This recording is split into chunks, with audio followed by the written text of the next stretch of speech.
retire, I would like to see us be very consistent on the code. It is not easy.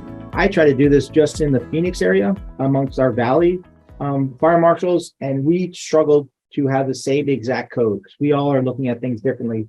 Obviously, in Phoenix, for those of you who don't know, we have the Brett Tarver. We lost a firefighter in a supermarket that was added on. He ended up getting lost in there. So we had the Brett Tarver sprinkler ordinance that would basically sprinkler everything.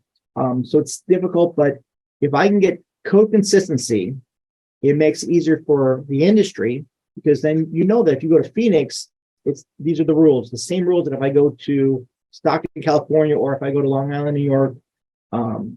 That's what I'm trying to do, and 855 is a good starting point. Trying to get 855 done correctly and hopefully make it consistent so we can adopt 855. But with consistency, we need training. We need training on the industry so you guys are installing them the same way and understand how to interpret and how to put forth a good battery system. We need to train in the fire service to make sure that we all respond to these the same way. If I don't like we're using the term "let it burn." I don't like that term. I want to be more of we're going to be a defensive fire, which means we're going to let it burn, but it sounds better on TV. But that should be our goals: is if we can, be defensive and let these things burn itself out. We need training amongst the AHJs so that when you go to middle of nowhere to put a battery system in, that fire marshal has had access to different trainings to get them up to speed. And using organizations like the FSSA and other organizations to get these words out, try to get us all on the same page. Once you understand where I'm coming from and I can understand where you're coming from, that's where we start actually making real good codes. And that's what I'm looking for.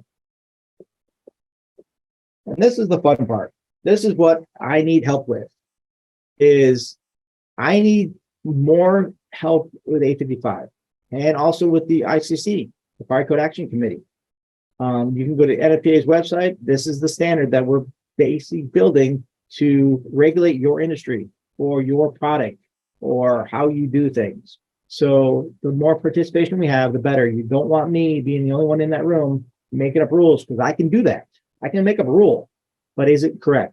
Is it helpful? Does it really mean anything? So the better, the more participation we get in all the different codes and standards, the better. So please, if you got free time, I know no one has free time, but if you have some time, you can just get away from a little bit. There's a lot of different codes and standards that we really need help on. Participate in the ICC, same thing. The coach should be working together as opposed to be working against each other.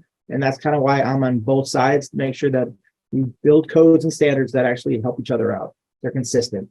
Be open and transparent on lessons learned. This is a big one. Everyone signs an NDA. Yeah, you sign an NDA for everything these days. But is that really helping us?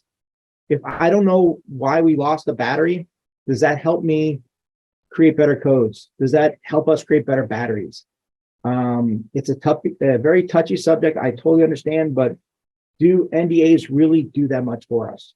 Do they really help us? Because I'd really like to know lessons learned as soon as possible so we can change things that we need to change right now, change technology, change safety, change codes. But try to be as open and transparent as we can to learn from what we've done, learn from our lessons.